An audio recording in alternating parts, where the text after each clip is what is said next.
Hello friends, welcome once again. काल सुरुवात केली होती आपण एन्झाईम्स शिकण्यासाठी.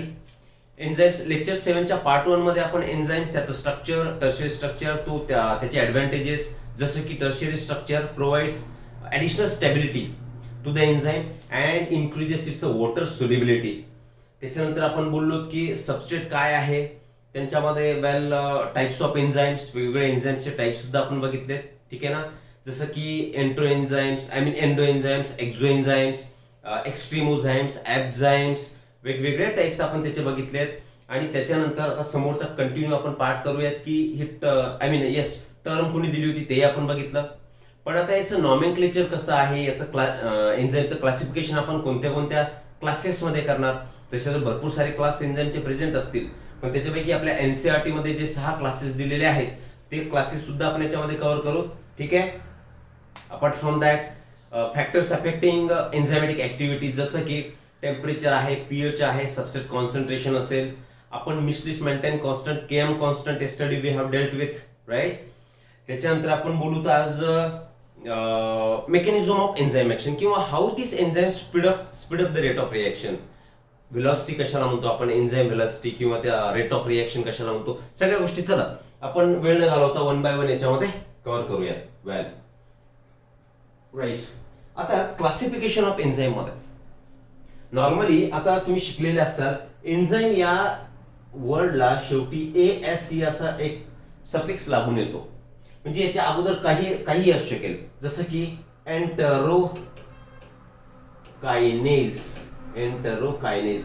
हा काय झाला, एक एन्झाईम झाला इंटेस्टाइन मध्ये सापडणारा, त्याला सफिक्स काय लागून आला, ASC. हे केव्हा झालं, नॉमेनक्लेचर केल्यानंतर ही एक नॉमेनक्लेचर सिस्टम डेव्हलप झाली, बरोबर आहे नाही. तर हीच कुणी डेव्हलप केलेली सिस्टम आहे, ड्युक्लॉस 1883 मध्ये, की यांनी एन्झाईमचं नॉमेनक्लेचर करण्यासाठी एक सिस्टम डेव्हलप केली आणि त्यालाच म्हणतो आपण एन्झाईम नॉमेनक्लेचर, बरोबर की नाही. तर त्यांनी काय सांगितलं की जो सफिक्स ASC शेवटी प्रत्येक एन्झाईमच्या लावून देणार आपण, आणि अगोदरचा जो वर्ड याच्या सोबत अटॅच असेल, जसं की मॅलेट, डिहायड्रोजनेज. काय मिनिंग होतोय, जेव्हा नॉमेनक्लेचर सिस्टम ह्या ड्युक्लॉक्सनी डेव्हलप केली, त्यांच्यामध्ये त्यांनी सांगितलं की एन्झाईमचा शेवटी तुम्ही सफिक्स ASC लावून देणार, जो कुठला एन्झाईम असेल तो, किंवा जो पर्टिक्युलर ऍक्टिव्हिटी करणार असेल. आणि अगोदरचा जो तुम्हाला वर्ड दिसतो, जसं की आपण बायनॉमियल नॉमेनक्लेचर मध्ये सांगितलं होतं की first word is a genus name and another word was your specific epithet, असं आपण त्याला बोललो होतो. सिमिलरली मॅलेट, आता इथे मॅलेटला काय म्हणणार तुम्ही, सबस्ट्रेट म्हणणार, आणि या सबस्ट्रेट वरती ऍक्शन दाखवणारा हा डिहायड्रोजनेज एन्झाईम म्हणणार. ASC वरून समजलं तुम्हाला दिस इज अ एन्झाईम, आणि ह्या डिहायड्रोजनेशन ही प्रोसेस झाली, म्हणजे या मॅलेट वरती किंवा मॅलिक ऍसिडचं काय होणार, डिहायड्रोजनेशन होणार. आणि हे डिहायड्रोजनेशन करणारा जो काय केमिकल असेल त्याला तुम्ही म्हटले डिहायड्रोजनेज, म्हणजे that is called as enzyme. समजलं तुम्हाला. बायनॉमियल नॉमेनक्लेचर मध्ये जसे 2 नाव होते, तर इथे सुद्धा 2 नाव तुम्हाला दिसतात according to Duclaux nomenclature of enzyme. पहिला वर्ड काय सांगतोय की इट इंडिकेट्स सबस्ट्रेट. आता इथे मॅलिक ऍसिड किंवा मॅलेट हा सबस्ट्रेट झालाय आणि हा एन्झाईम झाला डिहायड्रोजनेज. मग या डिहायड्रोजनेज नावामधून तुम्हाला काय कळतंय, तर this enzyme has cause dehydrogenation of malic acid, that is oxidation, बरोबर की. Removal of hydrogen is called as oxidation and addition of hydrogen is called as reduction. तर ही याच्यावरून आपल्याला काय करणार की हा पर्टिक्युलर एन्झाईम हा कुठल्या सबस्ट्रेट वरती कुठली ऍक्शन करणार. मग हा बेनिफिट कशाचा झाला, after having given the names, particular names to enzymes. ठीक आहे. वेल, सुरुवातीला काय बोललो आपण, टायलिन. टायलिनचं दुसरं नाव काय, ptyalin is also called as salivary amylase. याला काय म्हणतो आपण, सलायव्हरी अमायलेज एन्झाईम. कुठे सापडतो, तुमच्या सलायवामध्ये. काय करतो हा, it causes hydrolysis of starch into maltose, बरोबर की. हायड्रोलायसिस वरून तो हायड्रोलायसिस एन्झाईमचा टाइप सुद्धा आपण बघणार आहोत, की जे वॉटर मॉलिक्यूल एंटर होतात, आतमध्ये इंट्रोड्यूस होतील, आणि लार्ज मॉलिक्यूलचे फ्रॅक्शन्स होतील स्मॉल मॉलिक्युल्स मध्ये. ठीक. इथे काय कळतंय तुम्हाला, टायलिनवरून तुम्हाला काहीच अर्थ लागत नाही की हा कुठल्या सबस्ट्रेट वरती काम करत असणार किंवा कुठल्या पार्ट मध्ये हा काम करत असेल. कळतंय का, कळत नाहीये. पेप्सिन, पेप्सिन सुद्धा याची स्पेसिफिक ऍक्शन तुम्हाला कळत नाही. हा भाग वेगळा की पेप्सिन, ट्रिप्सिन, टायलिन आपल्याला काय झाले आता युजफुल, काय म्हणू आपण त्याला, युज टू झाले. म्हणजे आपले नेहमीपासून आपण लोअर स्टँडर्ड पासून हे शब्द ऐकत आलो, त्याच्यामुळे आपल्याला इतकं कळतं की pepsin, pepsin is present in stomach and that काय करतो तो, that breaks down your proteins in stomach. Trypsin हा इंटेस्टाईन मध्ये प्रेझेंट आहे आणि हा ट्रिप्सिन काय करतो, प्रोटीनचा ब्रेकडाऊन करतो. हे आपल्याला आता कळतंय. का कळतंय? कारण we have become use to this words. आता आपल्याला परिचित वर्ड्स झाले. We have become familiar with this words. That's why we can understand that these are the names of enzymes. हे आपण समजू शकतो. अदरवाईज याच्यावरून तुम्हाला जर नवीन कुणी असेल तर त्याला याच्यावरून काही कळणार नाही की कुठल्या सबस्ट्रेट वरती ऍक्शन करतोय आणि कुणाचा ब्रेकडाऊन करतोय. बरोबर की नाही? Second example, amylase, sucrase, protease, lipase. याच्यावरून तुम्हाला आता निश्चित करणार काय करते बघा याच्यामध्ये की इथे आपण लिहू अमायलेस, अमायलेस. आता कुणावर तरी माहिती तुम्हाला, it will act on your glucose. Glucose मध्ये आपण काय म्हणू, सिंपल भाषेमध्ये आपण याला बोलू कार्बोहायड्रेट वरती हा निश्चित काम करत असावा. कार्बोहायड्रेट वरती अमायलेज ऍक्शन करणार आणि त्याचं ब्रेकडाऊन करून सिम्पलर फॉर्म मध्ये प्रोडक्ट तयार करणार. ठीक आहे. सुक्रेस घ्या. आता सुक्रेस नावामध्ये दिसतंय तुम्हाला, this nomenclature is according to Duclaux nomenclature of enzyme. इथे एएससी लागून आलाय तर याचा सबस्ट्रेट काय असणार आहे? ऑब्व्हियसली याचा सबस्ट्रेट असणार आहे सुक्रोज. आणि सुक्रोजचं ब्रेकडाऊन करून, सुक्रोज इज अ डायसॅकराइड, हे डिटेल मध्ये कार्बोहायड्रेट्स मध्ये आपण बघितलंय. बरोबर आहे की नाही? सुक्रोज कशापासून बनलेला आहे? मग sucrose is made from glucose and fructose. Meaning काय सांगतोय आपण, काही एन्झाइम्स असे आहेत की ज्यांच्या नावावरून तुम्हाला त्याची ऍक्शन काहीच कळत नाही.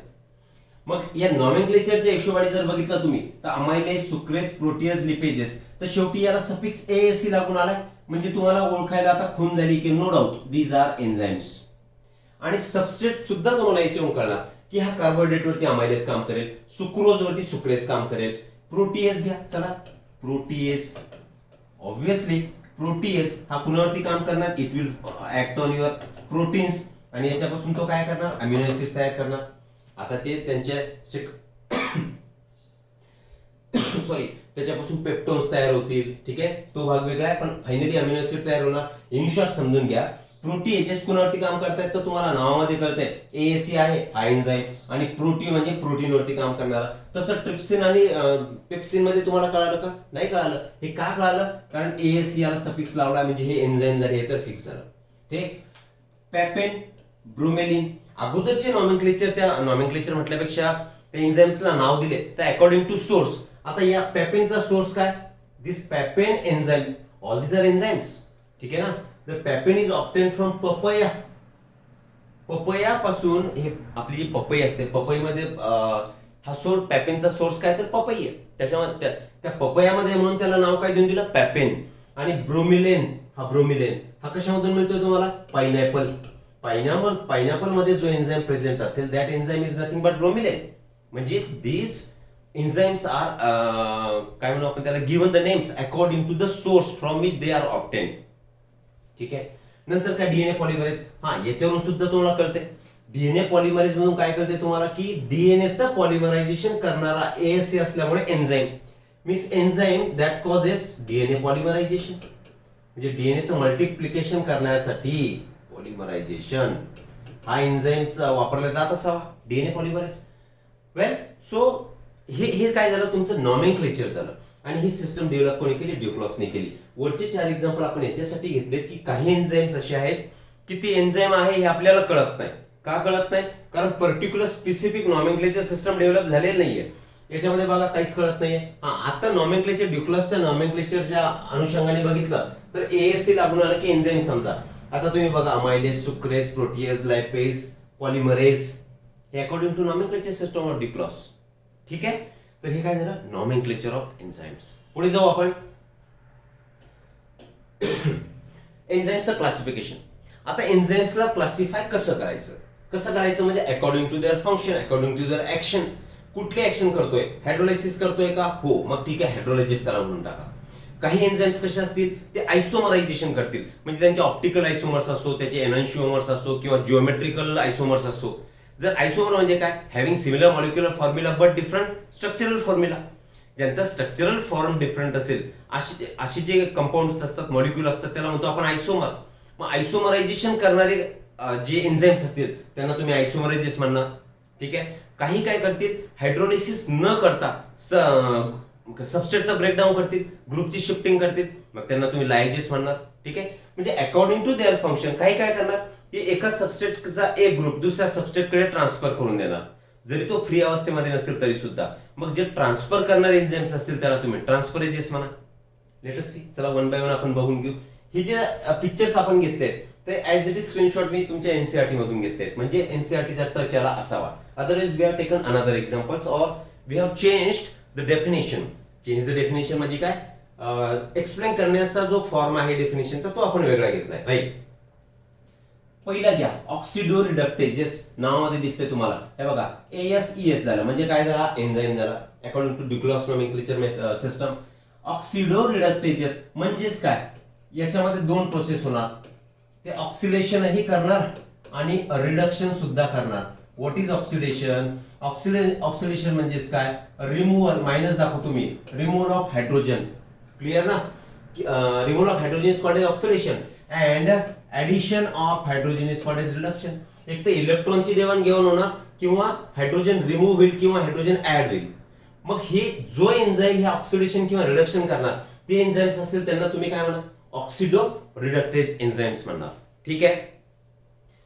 ऍक्ट बाय रिमूव्हिंग और ऍडिंग इलेक्ट्रॉन्स और H+ म्हणजे प्रोटॉन म्हणजे तुमचे हायड्रोजन आयन्स फ्रॉम और टू सबस्ट्रेट. सबस्ट्रेट पासून एक तर काढून घेतील किंवा त्याच्यामध्ये ऍड करतील. ऑलरेडी आपण एक्सप्लेन केलंय. एक्झाम्पल काय बघा, cytochrome oxidases cytochromes. Electron transport system मध्ये various cytochrome enzymes are present. Right. Electron काय म्हणू आपण त्याला, इलेक्ट्रॉन कॅरियर्स म्हणतो आपण त्याला. त्या सायटोक्रोम्सचं काय होणार, कंटिन्युअसली ऑक्सिडेशन रिडक्शन. बरोबर की नाही? मग हे ऑक्सिडेशन रिडक्शन करणारे म्हणजेच इलेक्ट्रॉनला रिमूव्ह करणारे किंवा ऍड करणारे किंवा हायड्रोजन किंवा प्रोटॉन्सला ऍड करणारे किंवा रिमूव्ह करणारे असे जे एन्झाईम्स असतील त्यांना तुम्ही म्हणायचं ऑक्सिडो रिडक्टेजेस. नावामध्येच आहे. ठीक. इथे बघा एस. आता एस फॉर सबस्ट्रेट. हा सबस्ट्रेट रिड्यूस झाला म्हणजे याच्यामध्ये काय ऍड झाला असेल, प्रोटॉन. आणि हा काय होता, ऑक्सिडाइज म्हणजे याच्यामधला एक प्रोटॉन काय झाला होता, निघून गेला होता. बरोबर की नाही? मग हा जो एस रिड्यूस्ड होता आता तो काय झाला, एस ऑक्सिडाइज झाला म्हणजे हा सबस्ट्रेट ऑक्सिडाइज झाला आणि जो सबस्ट्रेट ऑक्सिडाइज झाला होता तो रिड्यूस झाला. इथे डॅश दाखवल्या डोक्यावरती आपण, एस आणि एस डॅश. क्लिअर. म्हणजे त्यांचं ऑक्सिडेशन रिडक्शन हे कंटिन्युअसली होत राहणार. तर असे एन्झाईम्स असतील त्याला म्हणायचं तुम्ही ऑक्सिडो रिडक्टेजेस. सेकंड कॅटेगरी कोणती आहे तुमची, ट्रान्सफरेजेस. नावामध्येच आहे. एजेस म्हणजे एन्झाईम्स, ट्रान्सफर करणारे एन्झाईम्स. काय ट्रान्सफर करतायत, they will transfer the group from one substrate to another substrate. उदाहरण काय, transfer of group from one substrate to another, त्याला म्हटले तुम्ही ट्रान्सफरेजेस. सियर इथे काय दिलंय, ह्या सबस्ट्रेट सोबत हा ग्रुप अटॅच आहे S+D. मी थोडस मोठं काढतो याला. आणि त्याच्या हा दुसरा सबस्ट्रेट आहे S डॅश. जेव्हा S कडून हा ग्रुप कोणाकडे ट्रान्सफर होणार, सबस्ट्रेट हा S सबस्ट्रेट आहे, S डॅश सबस्ट्रेट. हे दोन सबस्ट्रेट आहेत. तर याच्या सोबत जो अटॅच ग्रुप होता आता तो S डॅश सोबत जाणार. म्हणजे काय चेंज काय नाही याच्यामध्ये, S सोबतचा ग्रुप आता कोणासोबत गेला, बॉन्ड करावा लागेल. सॉरी, आता कोणासोबत गेला, S डॅश सोबत गेलाय. म्हणजे या सबस्ट्रेटचा ग्रुप आता या सबस्ट्रेट कडे ट्रान्सफर झालाय. इथे तुम्हाला दिसतंय. मग एका सबस्ट्रेट पासून दुसऱ्या सबस्ट्रेट कडे जर ग्रुपचं ट्रान्सफर होत असेल असे जे एन्झाईम्स असतील त्यांना म्हणायचं ट्रान्सफरेजेस. इथे ऍडिशनली बघून घेऊ आपण परत एक वेळा. Enzymes catalysing transfer of group that is G other than hydrogen वगळता मिथाइल असेल म्हणजे अल्डिहाइड ग्रुप असेल, कीटोन ग्रुप असेल, काय जे असतील ते. ठीक आहे ना? Between a pair of substrate. ही पेअर ऑफ सबस्ट्रेट आहे. तर असे जे एन्झाईम त्यांना ट्रान्सफरेजेस म्हणा. ठीक आहे. पुढे जाऊ. नेक्स्ट काय सांगितलं आपण, हायड्रोलेजेस. हायड्रोलेजेस नावामध्ये सापडतोय तुम्हाला. अगेन ASE लागून आलंय म्हणजे एन्झाईम आहेत आणि विच कॉजेस हायड्रोलायसिस. आता हायड्रोलायसिस म्हणजे काय, ठीक आहे ना? हायड्रोलायसिस म्हणजे introduction of water molecule into the substrate. Well see here, breakdown of large molecule into smaller molecules by introducing water molecule and breaking of covalent bonds. ठीक. म्हणजेच काय झालं या हायड्रोलिसिस मध्ये काय, there is addition of H2 molecule. समजा एक large molecule होता, this is a large molecule. चला असं न करता आपण काय करू, त्याला हा लार्ज मॉलिक्यूल होता. ठीक आहे. आता याच्यामध्ये वॉटर इंट्रोड्यूस होणार म्हणजे या मॉलिक्यूलचं काय करणार, इथे लिहू आपण लार्ज मॉलिक्यूल. याचं तो वॉटरचं इंट्रोडक्शन झालं, हायड्रोलायसिस करणार आणि याच्यापासून असे स्मॉलर मॉलिक्यूल्स तयार करणार. या प्रोसेसमध्ये there is a breaking of covalent bonds. या प्रोसेसमध्ये काय झालंय, covalent bond, specific covalent bond जे होते ते काय झाले, ब्रेक झाले. मग असे एन्झाइम्स असतील की लार्जर मॉलिक्यूलला H2O चं इंट्रोडक्शन होऊन त्याला ब्रेक करतील, स्मॉलर पार्टिकल मध्ये कन्वर्ट करतील. आणि कसे करतील स्मॉलर पार्टिकल मध्ये, there would be breaking down of some specific covalent bonds. अशा यांना तुम्ही काय बोलणार, हायड्रोलायजेस. अशा एन्झाइम्सला हायड्रोलायजेस म्हणायचं. एनसीईआरटी मधला एनसीईआरटीने काय सांगितलंय, enzymes catalysing hydrolysis of ester, ether, peptide, glycosidic C bonds, C halide bonds, PN bonds. In short कुठलाही बॉन्ड असू द्या म्हणजेच कोव्हॅलंट बॉन्ड तो असणार आहे. कारण दोन मॉलिक्यूल एकत्र आले म्हणजे त्यांच्यामध्ये जी बॉन्डिंग तयार झाली तर देर इज अ काय म्हणू आपण त्याला, कंपेन्सेशन ऑफ व्हॅलेन्सी. म्हणून तर ते कोव्हॅलंट बॉन्ड त्याच्यामध्ये तयार होतात.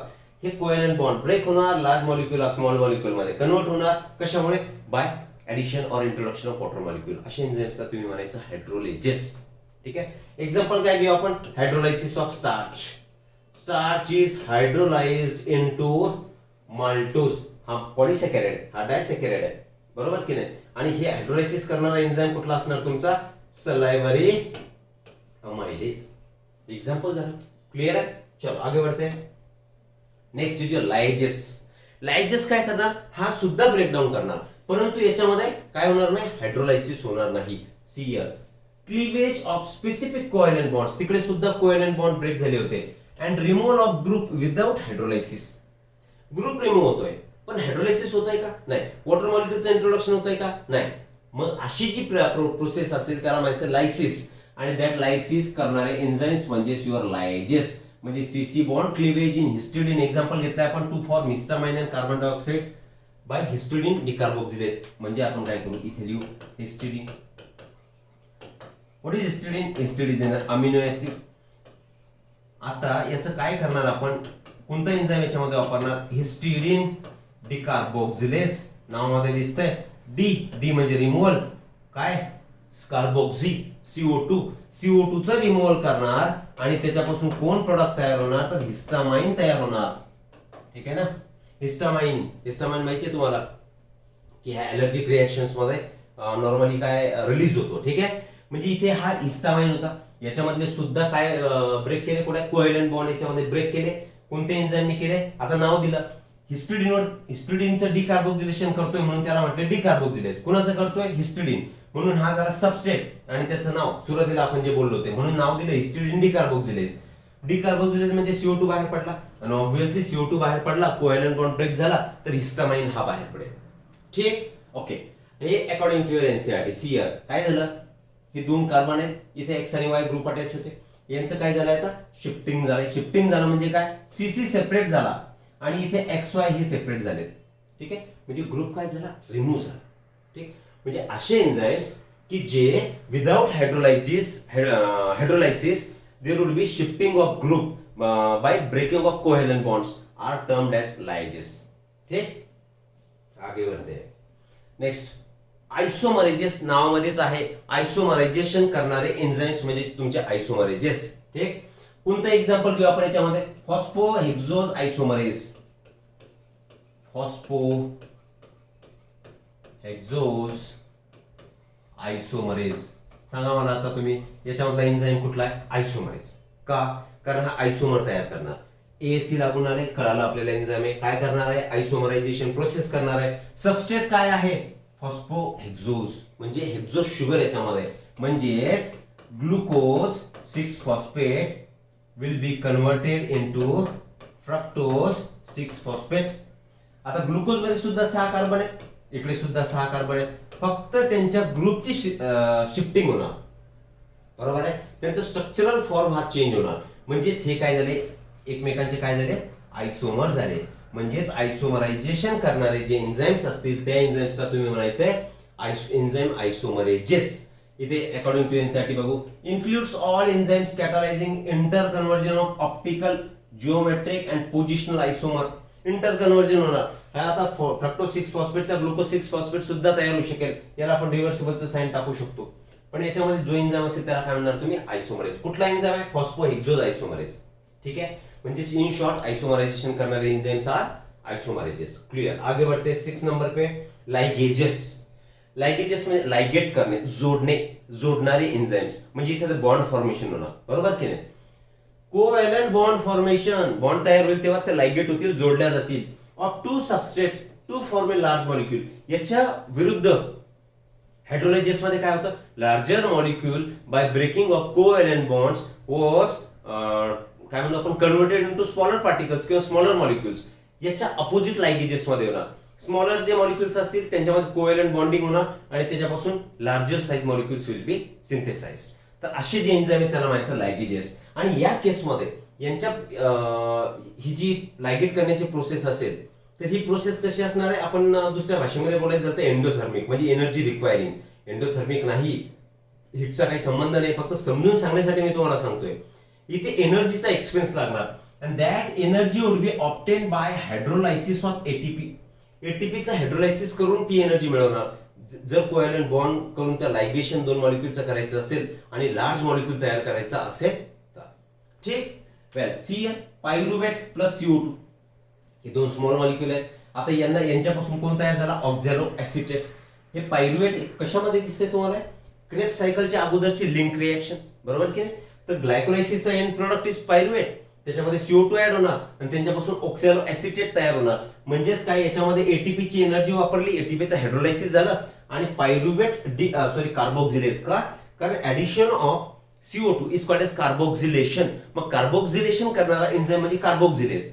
अगोदरच्या केसमध्ये काय झालं की हिस्टिडीन पासून CO2 बाहेर पडला म्हणजे काय, डिकार्बोक्सिलेशन झालं होतं. इथे CO2 ऍड झालाय म्हणून त्याला म्हटलं आपण कार्बोक्सिलेज. तिकडे म्हटलं होतं डिकार्बोक्सिलेज.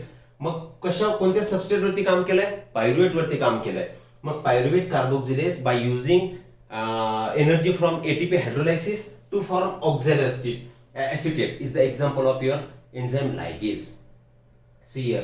आता कोणते बॉन्ड याच्यामध्ये तयार होऊ शकतात, CO बॉन्ड तयार होईल, कार्बन सल्फर बॉन्ड तयार होईल, कार्बन नायट्रोजन होईल, फॉस्फरस ऑक्सिजन बॉन्ड, हे इतके सारे बॉन्ड्स याच्यामध्ये तयार होऊ शकतील.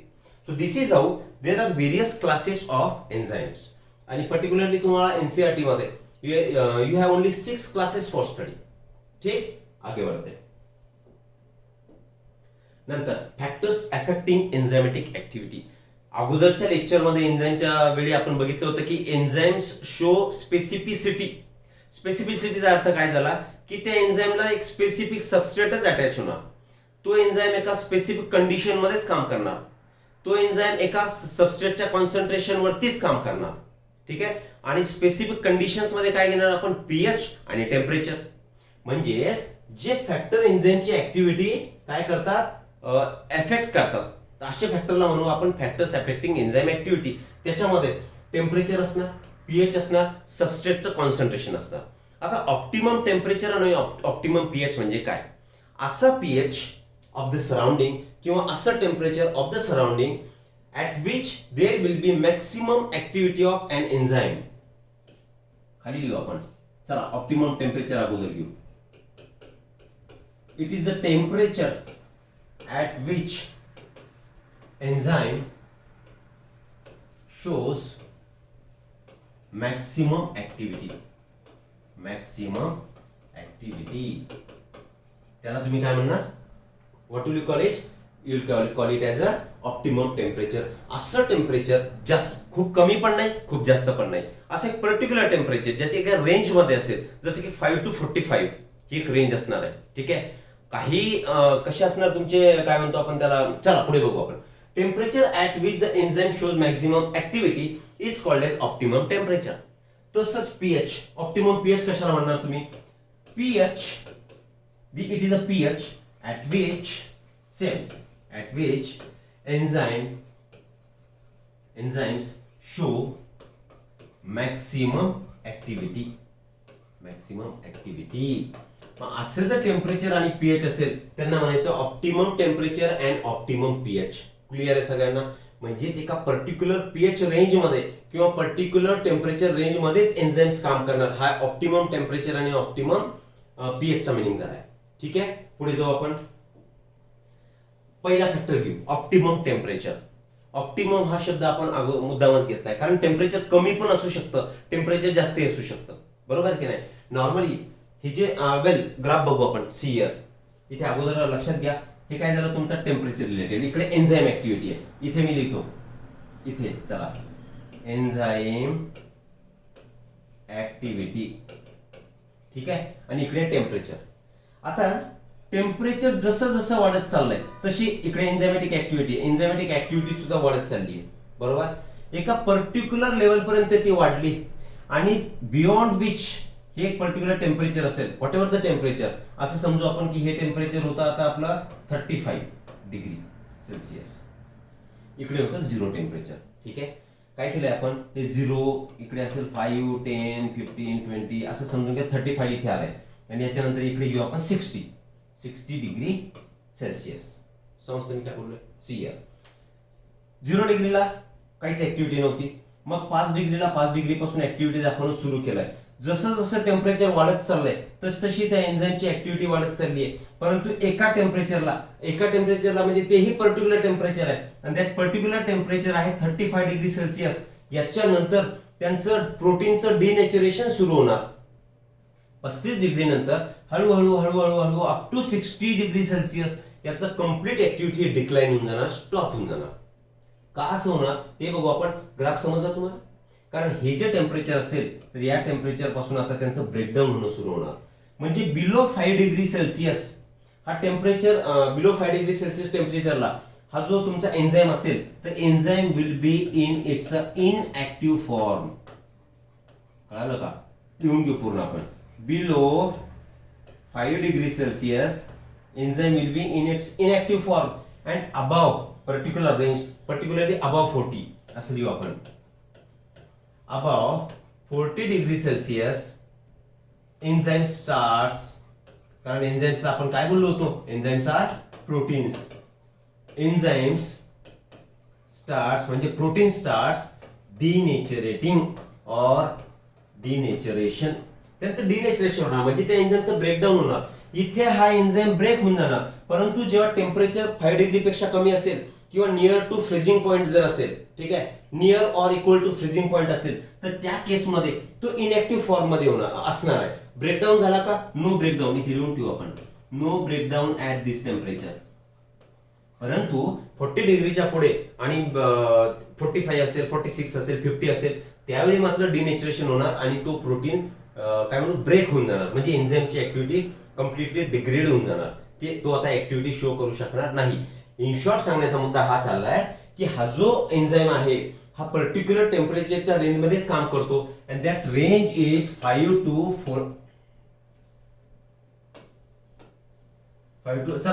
45. थोडंसं व्हेरिएशन याच्यामध्ये वेगवेगळ्या बुक्स मध्ये आहे. 5 degree Celsius to 45 degree Celsius इतक्या रेंज मध्ये तो एक काम दाखवू शकणार. याच्या कमी असेल टेम्परेचर तरी सुद्धा नाही, आणि याच्यापेक्षा जास्त टेम्परेचर असेल तरी सुद्धा तो ऍक्टिव्हिटी शो करणार नाही. अबव 45 और above 40 it will denature, breakdown, and below 5 degree Celsius it will become inactive बनणार तो, बरोबर की नाही. वेल ओके, तर ही जी मधली रेंज आहे तर त्या मधल्या रेंजलाच तुम्ही म्हणायचं Q10 म्हणजेच it is called as temperature coefficient. याला काय म्हणायचंय? Temperature coefficient. What is temperature coefficient? Temperature कोइफिशियंटचा मीनिंग काय होतो की एक पर्टिक्युलर रेंज आहे, अशीच रेंज घ्या ना तुम्ही 5 degree Celsius to 45 degree Celsius.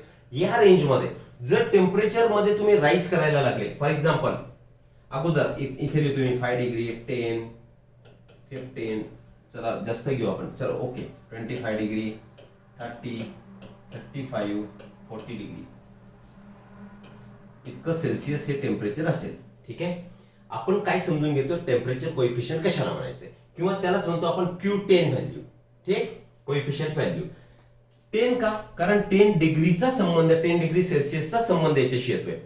म्हणजे या पर्टिक्युलर रेंज मध्ये जर तुम्ही प्रत्येक 10-10 डिग्री जर टेम्परेचर वाढवत गेले, आता 15 आणि 25 इथे मी 10 लिहितोय, चला 10 डिग्री लिहितोय, इथे 10 डिग्री लिहितोय, 10 डिग्री याला मी राऊंड करतो. ठीक आहे, कारण हा राऊंड काय इंडिकेट करेल की there is a increase in the temperature by 10 degree. ठीक आहे. वेल याला कट करा, जाऊ द्या, समजून घ्यायचं. टेम्परेचर कोएफिशियंट कशाला म्हणायचं, त्याची रेंज काय झाली कोएफिशियंटची 5 ते 45 डिग्री. म्हणजे याचा अर्थ हा झाला 5 डिग्री पासून 15 डिग्री पर्यंत तुम्ही किती इन्क्रीज केलं टेम्परेचर, 10 डिग्री टेम्परेचर इन्क्रीज केलंय. मग यावेळी त्या एन्झाईमची ऍक्शन कशी होणार, it will be doubled. Action of enzyme will be doubled upon increase in 10 degree Celsius temperature. पण कोणत्या रेंज मध्ये, या पर्टिक्युलर रेंज मध्येच. ठीक आहे. इथे बघा 15 ते 25 डिग्री, 10 डिग्री तुम्ही राईज केला तर या 10 डिग्री मध्ये अगेन त्याची ऍक्शन कशी होणार आहे, डबल ऍक्शन होणार आहे. ठीक. आता इथे घेऊ 25 ते 35 घेऊ आपण, परत केलाय, इथे सुद्धा त्याची ऍक्शन कशी झाली, एन्झाईमची ऍक्टिव्हिटी डबल झाली आहे. मिनिंग हा झाला की क्यूटेन व्हॅल्यू जी असेल, टेम्परेचर कोएफिशियंटची व्हॅल्यू असेल, इट इज 2 to 3. मिनिंग काय झाला 2 to 3 चा, बघा इथे 35 डिग्री नंतर तर डिनेचरेशन सुरू होणार. म्हणजे या पर्टिक्युलर रेंज मध्येच जर 10 डिग्रीने जर तापमान वाढलं तर तेव्हा त्याची ऍक्शन डबल होणार. म्हणजे किती वेळा होऊ शकेल असं, 2 वेळा किंवा 3 वेळा. म्हणून ती व्हॅल्यू किती झाली, 2 किंवा 3. मग क्यूटेन व्हॅल्यू किती, 2 or 3. Y, because only 2 or 3 times 10 degree rise, 2 ते 3 वेळा 10 डिग्री राईज याच्यामध्ये होईल, तेव्हाच त्याची ऍक्शन डबल होईल. After which it will start denaturating. आता तो ऍक्टिव्हिटी शो नाही करू शकणार आहे. Why, because there will be breakdown of proteins. आणि याच्या बिलो जर असेल, सपोज असं कन्सिडर करा इथे 0 डिग्री होतं, तर 0 डिग्री टू 10 डिग्री जर तुम्ही आणलं तर ऍक्शन डबल होईल का, होणार नाही. म्हणजेच या रेंज मध्येच त्याची ऍक्शन डबल होणार. त्याला म्हणतो आपण टेम्परेचर कोएफिशियंट किंवा Q10 value which is 2 to 3. So this is how temperature affects enzymatic activity. अजून एक गोष्ट, हे एन्झाइम्स कुठल्या टेम्परेचरला नॉर्मली काम करतील, नॉर्मल बॉडी टेम्परेचरला एन्झाइम्स विल फंक्शन प्रॉपरली और ऑप्टिमली. ठीक आहे. जर बॉडीचं टेम्परेचर कमी झालं तरी एन्झाईमच्या ऍक्टिव्हिटीवरती इफेक्ट होणार.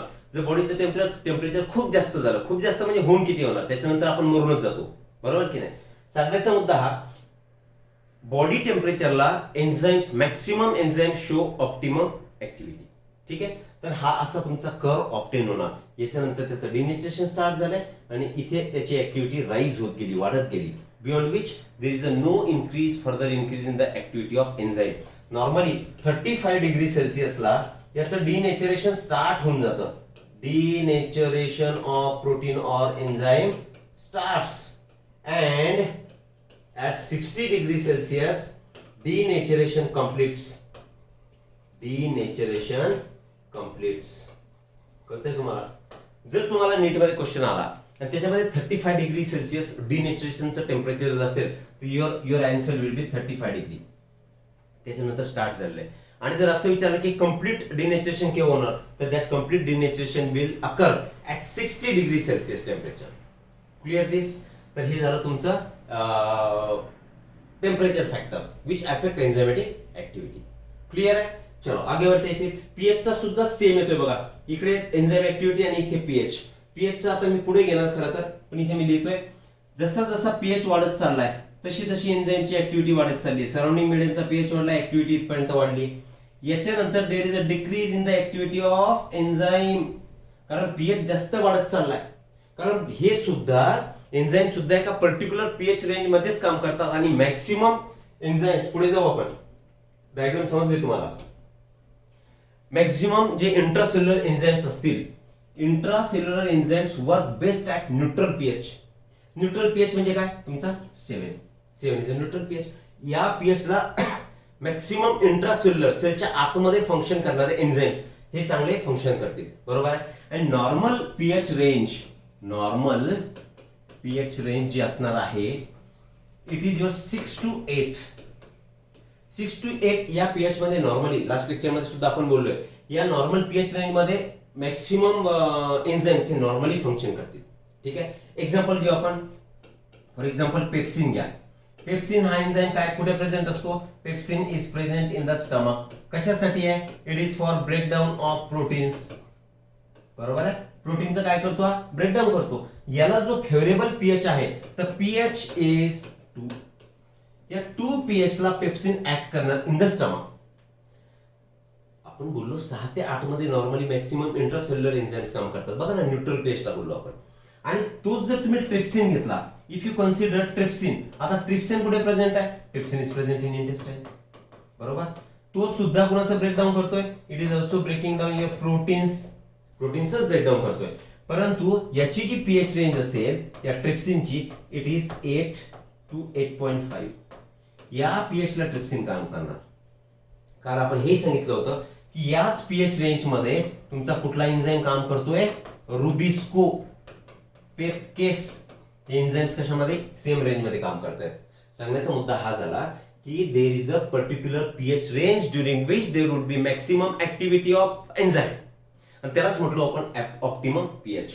मग याच्या खाली पण पीएच चालणार नाही, याच्या वरती पण पीएच चालणार नाही. ठीक आहे. मग this is about the action of pH on enzymatic activity. ठीक, चलो आगे बढ़ते हैं. Next, concentration of substrate. ही तुमच्या एनसीईआरटी मधील डायग्राम आहे.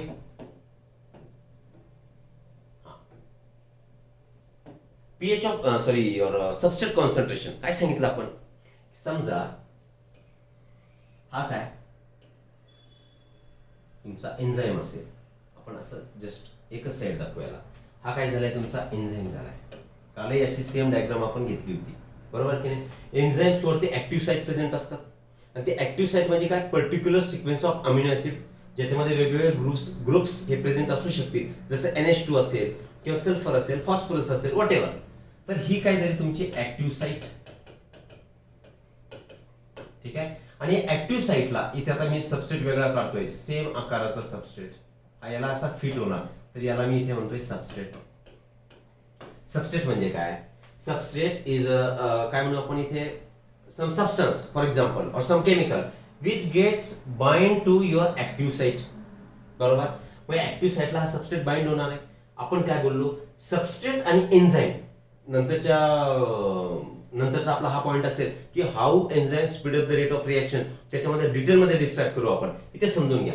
सबस्ट्रेट जेव्हा एन्झाईमला अटॅच होतो तेव्हा त्याच्यापासून काय तयार होणार? या सबस्ट्रेट पासून नंतर तुमचा प्रोडक्ट तयार होणार, आणि तो प्रोडक्ट नंतर फ्री होऊन जाईल. फ्री झाला की एन्झाईम परत दुसऱ्या सबस्ट्रेटला एक्सेप्ट करेल. आता काय केलंय आपण? इथे एक सबस्ट्रेट तुम्हाला दिसतोय. आता एन्झाईमने याची ऍक्टिव्हिटी स्टार्ट केली आहे. केमिकल रिएक्शन आता प्रोसीड झाली आहे, कारण ऍक्टिव्हेशन एनर्जी आता कमी झाली आहे. केमिकल रिएक्शन होण्यासाठी जी ऍक्टिव्हेशन एनर्जी लागत होती, तर एन्झाईमने ती ऍक्टिव्हेशन एनर्जी काय केली? कमी केली, कारण that is the function of enzyme, right. Well, एक सबस्ट्रेट ऍड केला. आता परत तुम्ही सबस्ट्रेटचं कॉन्सन्ट्रेशन वाढवलं असं समजू. सबस्ट्रेटचं कॉन्सन्ट्रेशन झालंय 2, परत ऍक्टिव्हिटी वाढणार, बरोबर, एन्झाईमची ऍक्टिव्हिटी वाढणार. आता तिसरा सबस्ट्रेट ऍड झालाय, परत ऍक्टिव्हिटी वाढली. चौथा सबस्ट्रेट ऍड झालाय, परत वाढली आहे. 5th नंबर परत वाढली आहे. 6 नंबरला परत वाढली. ठीक आहे. म्हणजेच as you went on increasing the substrate concentration, there was increase in the enzymatic activity. एन्झाईमची ऍक्टिव्हिटी काय झाली होती? वाढत गेली अप टू अ लिमिट, एका पर्टिक्युलर लिमिट पर्यंत. केव्हापर्यंत? Until it was unsaturated. जोपर्यंत हा एन्झाईमचे ऍक्टिव्ह साइट्स अनसॅच्युरेटेड होते. म्हणजे जेव्हाही, आता सपोज इथे किती साइट दाखवले आपण? 6 साइट्स. ऍक्टिव्हिटी वाढत गेली जोपर्यंत अनसॅच्युरेटेड होते. पण आता प्रत्येक ऍक्टिव्ह साइट ही ब्लॉक झाली, सबस्ट्रेटमुळे ब्लॉक झाली. आता कुठे ऍक्टिव्ह साइट तुम्हाला दिसते का की ज्याला तुमचा सबस्ट्रेट येऊन अटॅच होईल? मग आता तुम्ही त्याच्यामध्ये किती जरी सबस्ट्रेट ऍड केला तरी त्याला बाइंड होण्यासाठी insufficient enzyme active sites are available. Insufficient enzyme active site तिथे प्रेझेंट आहे. म्हणजे आता there would be no further increase in the activity of an enzyme. एन्झाईमच्या ऍक्टिव्हिटी मध्ये आता फरक पडणार नाही. मग याला म्हणतो आपण सबस्ट्रेट कॉन्सन्ट्रेशन. क्लिअर आहे? Substrate Michaelis Menten constant Km काल बघितलं आपण. कशाला म्हणतो आपण? इकडे बघा, हे काय? Velocity of reaction. Velocity of reaction म्हणजे काय? This is rate of reaction. जर या रेट ऑफ रिएक्शनचं पर्टिक्युलर डायरेक्शन जर आपण स्पेसिफाय केली, if we specify particular direction of chemical reaction, then it can be called as a velocity of reaction. समजतंय? Well, तर याला रेट ऑफ रिएक्शन म्हणा किंवा व्हेलॉसिटी ऑफ रिएक्शन म्हणा. ठीक. आता हे सबस्ट्रेट आपण ऍड करत चाललोय. ऍक्टिव्हिटी ती अशी वाढत वाढत वाढत वाढत चालली आहे, आणि या ठिकाणी मॅक्सिमम झाली. का मॅक्सिमम झाली? सी हिअर, असं समजा की हा पॉइंट म्हणजे हा आहे. वरती आलाय, एक सबस्ट्रेटचं कॉन्सन्ट्रेशन वाढलंय. वरती आलाय, इथे आलाय, परत कॉन्सन्ट्रेशन वाढलंय, ऍक्टिव्हिटी वाढली, परत कॉन्सन्ट्रेशन वाढलंय, ऍक्टिव्हिटी वाढली, आणि एका फायनली पूर्ण ऍक्टिव्ह साइट ब्लॉक झाले. तर ऍक्टिव्हिटी इथपर्यंत आली, after which it will decline. Decline म्हणजे काय? It will become stat. ठीक आहे ना? म्हणजे आता further increase in the activity will not be there. तिकडे आता एन्झाईमची ऍक्टिव्हिटी वाढणार नाही. का? कारण सगळे एन्झाईम ऍक्टिव्ह साइट्स काय झाल्या, सॅच्युरेट झाल्या. There is no further space available for binding of substrate to that enzyme active sites or packets or crevices. कुठलं स्ट्रक्चर असतं होय? This structure is a tertiary structure. काल बोललो आपण enzymes are functional in their tertiary structure. Clear? Well, इथे बघा परत एकदा केएम कॉन्स्टंटचा उल्लेख आलाय. इथे काय दाखवलंय? केएम. केएम म्हणजेच काय? मिश्लिस मेंटेन कॉन्स्टंट. काय सांगतोय मिश्लिस मेंटेन कॉन्स्टंट? इथे मॅक्सिमम ऍक्टिव्हिटी झाली एन्झाईमची आणि इथे ती याच्या 50% ऍक्टिव्हिटी झाली आहे. कुणामुळे झाली आहे? कारण आपण याच्यामध्ये काय ऍड करतोय आता? We are going on adding substrate into the surrounding. Substrate add करतोय, सबस्ट्रेटचं कॉन्सन्ट्रेशन वाढतंय. म्हणजे मिश्लिस मेंटेन कॉन्स्टंट आता परत एक वेळा समजून घ्या. कशाला म्हणतो आपण? It is the concentration of substrate और it is substrate concentration at which there will be 50% और activity of enzyme will become 50% of the maximum. ही मॅक्सिमम ऍक्टिव्हिटी आहे, त्याच्या अर्धी ऍक्टिव्हिटी ज्या सबस्ट्रेटच्या कॉन्सन्ट्रेशनला होणार त्याला म्हणणार आपण मिश्लिस मेंटेन कॉन्स्टंट. आपण हेही बोललो होतो, जर केएम व्हॅल्यू ही जास्त असेल, if KM value is more, there is a less affinity for substrate, less affinity for substrate.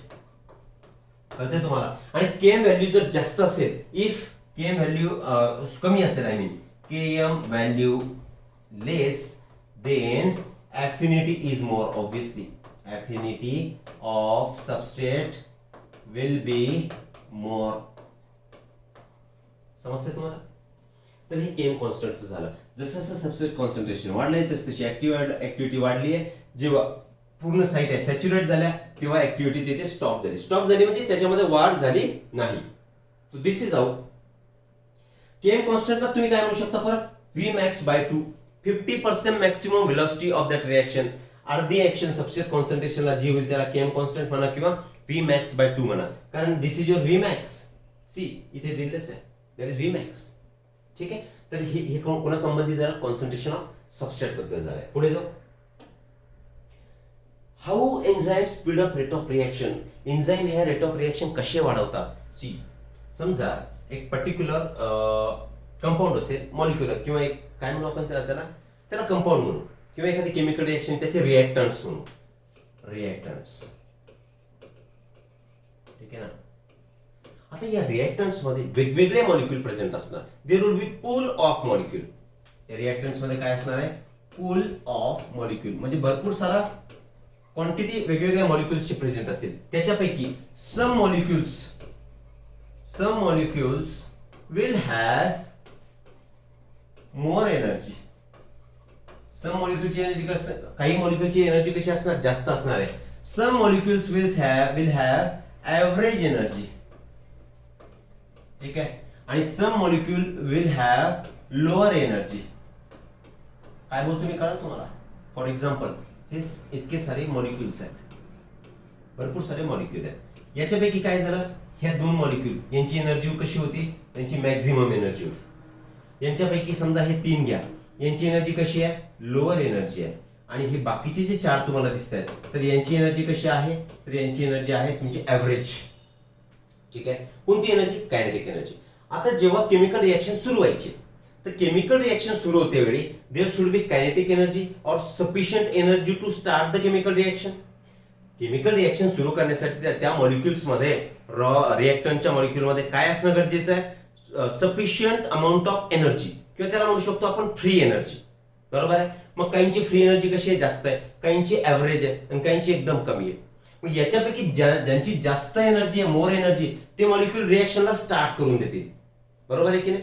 वेल, आता जेव्हा हे मोर एनर्जीच्या मॉलिक्यूल रिएक्शन स्टार्ट करून देतील तर त्यांना ऍक्टिव्हेट व्हायला, त्यांची केमिकल रिएक्शन कंप्लीट करायला it will take long time.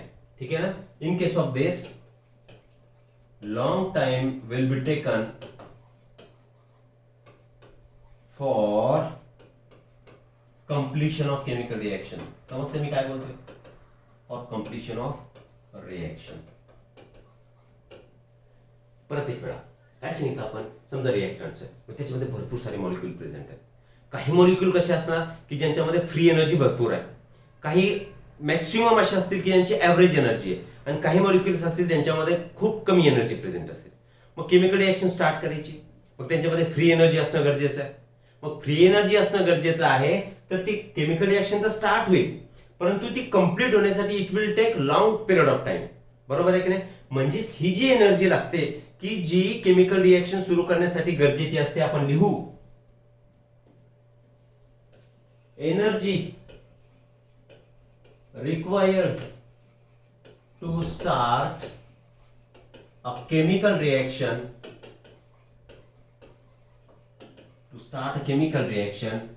is called activation energy. काय म्हणणार आपण याला म्हणणार ऍक्टिव्हेशन एनर्जी. समजते तुम्हाला ऍक्टिव्हेशन एनर्जी म्हणजे काय? It is the energy required to proceed or to start chemical reaction is activation energy. Clear आहे? मग ही एनर्जी, ऍक्टिव्हेशन एनर्जी कमी करण्याचं काम हे एन्झाइम्स करतात.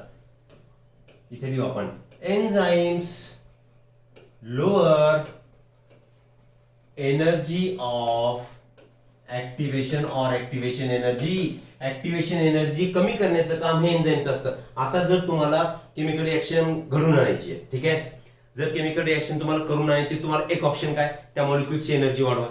मॉलिक्युलची जर एनर्जी वाढवायची असेल तर तुम्हाला एक ऑप्शन असा आहे की you can increase the temperature. लिहितोय मी ते, इफ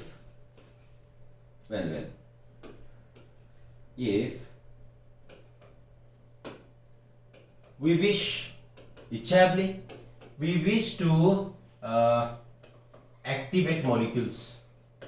मॉलिक्युलची ऍक्टिव्हेशन एनर्जी वाढवायची आहे. Then first option is increase the temperature of system. Increase the temperature हा पहिला ऑप्शन आहे. जर तुम्ही टेम्परेचर दिला तर ऑब्व्हियसली त्यांची काय वाढणार आहे, आपण increase in the temperature then kinetic energy will increase.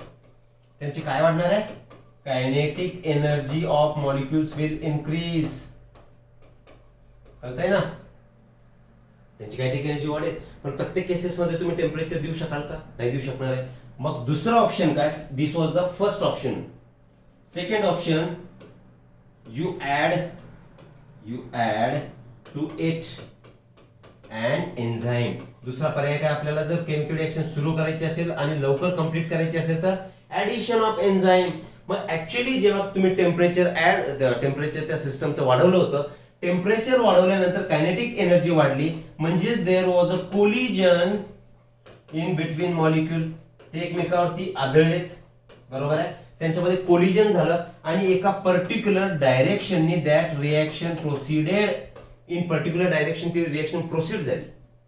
मग जेव्हा एन्झाइम तुम्ही ऍड करणार तर एन्झाइम सुद्धा काय, त्यांचं मेकॅनिझम ऑफ ऍक्शन क्लिअर नाहीये. How enzymes work, this is not a clear phenomenon की एन्झाइम ही कशी ऍक्शन करत असतील. परंतु एन्झाइम ही टेम्परेचर दिल्यानंतर जसं मॉलिक्युल मधलं कोलिजन, त्यांचं एकमेकावरती जवळ जाणे किंवा त्याचं आदळणे, हे जे करत असतील तसंच एन्झाइम करत असतील असं एक ओपिनियन आहे. बरोबर ना? मग तुम्ही एन्झाइम ऍड केले म्हणजेच तुम्ही त्या मॉलिक्युल्सचं काय केलं, कोलिजन केलं. एका पर्टिक्युलर डायरेक्शन मध्ये रिएक्शन प्रोसीड झाली, म्हणजेच त्या वेगवेगळ्या मॉलिक्युल पासून आता काय तयार झाला, प्रोडक्ट तयार झाला. ठीक आहे? आणि याच फंक्शननी, अशाच पद्धतीने इनऑर्गॅनिक एन्झाइम्स विल फंक्शन. या पद्धतीने तुमचे कोणते एन्झाइम फंक्शन करणार, इनऑर्गॅनिक एन्झाइम. ऑर्गॅनिक आणि इनऑर्गॅनिक एन्झाइम यांच्यामधला एक मेजर डिफरन्स आहे. Organic enzymes it will function in particular temperature range, they cannot tolerate high temperature. परंतु inorganic enzymes they can tolerate even 120 degree up to 120 degree Celsius. ठीक आहे? हा major difference आहे. तर हे नॉर्मली टेम्परेचर संबंध आला, त्यांनी जी ऍक्शन केली तशीच ऍक्शन एन्झाइम ऍड झाल्यानंतर होत असावी. कोलिजन पर्टिक्युलर डायरेक्शन ती रिएक्शन सेट होणार आणि ती लवकरात लवकर कंप्लीट होणार. म्हणजेच कशी, they will lower down the activation energy of enzyme, that is the energy required to speed up the chemical reaction or to start the chemical reaction. ठीक आहे? मग दोन ऑप्शन कळाले तुम्हाला, एक तर टेम्परेचर वाढवा किंवा दुसरं त्याच्यामध्ये काय ऍड करा, एन्झाइम ऍड करा. एन्झाइम काय करणार, ते मॉलिक्युल जवळ आणणार, त्यांच्यापासून प्रोडक्ट तयार करणार. That was the purpose of chemical reaction, and it will happen by lowering the activation energy of enzyme. मागे जो आपण परत एक वेळा ह्या या ग्राफ मध्ये तुम्हाला काय दिसतंय, सी या मी याला थोडस वेल समजतंय रे बाबा. चलो ध्यान दो इधर फिर एक बार. ठीक आहे, काय दिसतंय इथे, प्रोग्रेस ऑफ रिएक्शन कसा होतोय, हे प्रोग्रेस ऑफ रिएक्शन होणार. ठीक आहे, या ग्राफ वरती ह्या ऍक्सिस वरती तुम्हाला काय दिसतंय, पोटेन्शियल एनर्जी. आता इथे पोटेन्शियल एनर्जी म्हणजे आपण त्याला एनर्जी देतो आहे. ठीक आहे ना, आणि जशी जशी एनर्जी वाढवणार तसं त्याचा प्रोग्रेस ऑफ रिएक्शन होणार. क्लिअर आहे. याच्यामध्ये दोन तीन तुम्हाला गोष्टी लक्षात ठेवायच्या आहेत. अगोदर आपण वरचा ग्राफ, हा जो ग्राफ आला आहे याला कन्सिडर करू. सी आता इथे काय दाखवलं आपल्याला, सबस्ट्रेट दाखवलाय. तर सबस्ट्रेट मध्ये आता हे ग्राफ वरती वरती वरती चाललाय आणि हा व्ही मॅक्स ला पोहोचलाय, म्हणजे हा ट्रान्झिशन स्टेटला पोहोचलाय. What is transition state? It is the unstable stage. लिहू आपण इथे अनस्टेबल स्टेज. ठीक आहे, ही अनस्टेबल स्टेज आहे की ज्याच्यामध्ये देयर विल बी आता ट्रान्सफॉर्मेशन ऑफ मॉलिक्युलचं ट्रान्सफॉर्मेशन होणार आणि त्याच्यापासून प्रोडक्ट तयार होणार. म्हणजे ट्रान्झिशन स्टेट मधून त्या मॉलिक्युलला पास व्हावं लागणार. जोपर्यंत ट्रान्झिशन स्टेट मधून तो मॉलिक्युल पास होणार नाही तोपर्यंत product formation will not take place. Now substrate add केलाय, यांची रिएक्शन स्टार्ट झाली आहे, कारण आपण बोललो काही जे मॉलिक्युल्स होते त्यांच्यामध्ये मोर एनर्जी होती. तर विदाउट ऍडिशन ऑफ एन्झाईम, अजून आपण टेम्परेचर दिलं नाही, टेम्परेचर सोडून द्या, आपण त्यांना एन्झाईम त्याच्यामध्ये ऍड केला नाही, तर त्यांची ऍक्टिव्हेशन एनर्जी बघा, ही ऍक्टिव्हेशन एनर्जी दिसते तुम्हाला. ऍक्टिव्हेशन एनर्जी विदाउट एन्झाईम ती कशी झाली, जास्त एनर्जी त्यांना लागणार ऍक्टिव्हेशन साठीची. म्हणजे आता ऑब्व्हियसली इतका सारा प्रोग्रेस जर या ग्राफला करायचा आहे तर तितका वेळ सुद्धा त्याच्यामध्ये चालला. म्हणजे ट्रान्झिशन स्टेट यायला खूप सारा वेळ लागेल. मग ही ट्रान्झिशन अनस्टेबल स्टेज आहे. कशासाठी आवश्यक आहे की त्याच्यानंतर आता मॉलिक्युल मध्ये कॉन्फॉर्मेशनल चेंजेस होतील आणि product formation will take place. मग ट्रान्झिशन स्टेट आली की त्याच्यानंतर आता काय होणार, see here product formation will take place. इथे स्टार्ट झालंय, प्रोडक्ट इथे एंड झालाय, इथपर्यंत क्लिअर. पण ही जी ऍक्टिव्हेशन एनर्जी होती ही विदाउट ऍडिशन ऑफ एन्झाईम होती, म्हणजे that activation energy was more. आणि आपण काय सांगितलं की एन्झाईमचं फंक्शन काय, enzyme slower down activation energy of enzyme. आता आपण एन्झाईम ऍड केला तरी ऍक्टिव्हेशन एनर्जी बघा इथे होतं, डायरेक्ट ऍक्टिव्हेशन एनर्जी इथे आली, म्हणजे त्यांचं कोलिजन, ती डायरेक्शन सेट झाली, केमिकल रिएक्शन सेट झाली, ती ट्रान्झिशन स्टेट फास्ट आली. इथे वेळ लागला, इथे लवकर आली, आणि त्या सेम पिरियड मध्ये तिथे आता काय प्रोडक्ट तयार झाला. म्हणजेच याला इतका जो मार्ग कव्हर करायला लागला, याला वेळ लागला, आणि या शॉर्टकटने एन्झाईम ऍड केल्यामुळे प्रोडक्ट फॉर्मेशन टूक place as early as possible. For example, याचं एक एक्झाम्पल सांगू आपण. एक्झाम्पल काय घेऊ, समजा CO2 प्लस H2O यांचं ही नॉर्मल केमिकल रिएक्शन आहे, तर यांच्यापासून काय तयार होणार, कार्बोनिक ऍसिड तयार होणार. काय तयार होईल, कार्बोनिक ऍसिड. ही जी नॉर्मल प्रोसेस आहे इट विल टेक अवर्स, याला तासन तास लागतील. पण जेव्हा तुम्ही याच्यामध्ये एन्झाईम ऍड करणार, कार्बोनिक अनहायड्रेज, हा एन्झाईम जर तुम्ही याच्यामध्ये ऍड केलाय तर प्रत्येक सेकंदाला 6 lakh molecule, 6 lakh molecules of carbonic acid per second will be produced. किती सारा डिफरन्स झाला. म्हणजे काय केलं एन्झाईमने, मग याची ऍक्टिव्हेशन एनर्जी कमी करून टाकली आणि मिनिमम टाइम पिरियड मध्ये मॅक्सिमम प्रोडक्ट फॉर्मेशन केलं. प्रोडक्ट कोणता, H2CO3. नॉर्मली याला 1 तास लागणार होता, तर एका सेकंदामध्ये 6 लाख मॉलिक्यूल त्यांनी तयार केले. का केले, कारण आता या एन्झाईमने त्याची ऍक्टिव्हेशन एनर्जी कमी केली. सी हियर हा जो ग्राफ आलाय, activation with enzyme, activation energy with enzyme, and this is without enzyme. मग हा झाला तुमचा ऍक्टिव्हेशन एनर्जीचा ग्राफ. रेट ऑफ रिएक्शन कशाला म्हणता तुम्ही, amount of product form per unit time is called as rate of chemical reaction. Well, rate of reaction कशाला म्हणणार, amount of products form per unit time is called as your rate of reaction. आणि या rate of reactions ला you can call it as velocity. आपण याला velocity सुद्धा म्हणू शकतो रिएक्शनची. when direction is specified, कोणत्या डायरेक्शनने रिएक्शन चालली आहे हे जर तुम्ही स्पेसिफाय केलं तर you can call it as velocity. म्हणजेच आपण असं लिहू शकतो, rate of reaction is directly proportional to, काय म्हटलं आपण, DP delta P upon delta T. हा एक तुम्हाला फॉर्म्युला येऊ शकेल. म्हणजे per unit time product formation per unit time कशावर डिपेंड करतो, रेट ऑफ रिएक्शन वरती. तो जास्त असेल प्रोडक्ट पर युनिट टाइम जास्त होतील. जर रेट ऑफ रिएक्शन कमी असेल तर product formation per unit time will be less. Clear आहे. म्हणजेच rate of reaction is nothing but amount of product form per unit time. Velocity का म्हणू शकतो आपण त्याला, जर तुम्ही त्याची डायरेक्शन स्पेसिफाय केली तर. क्लियर. चलो पीछे जाएंगे एक बार फिर से, देखते हैं क्या था. तर how enzyme speed up the rate of reaction. Did you understand this. Yes, कळलं तुम्हाला. ओके. वेल काय ऍड करता येईल का. हाँ, एक्टिवेशन एनर्जी हा लो करतो एंजाइम. All right, clear. चलो आगे बढ़ते फिर. Enzymes, mechanism of enzyme action. Just a minute, I will take a break for 10 seconds.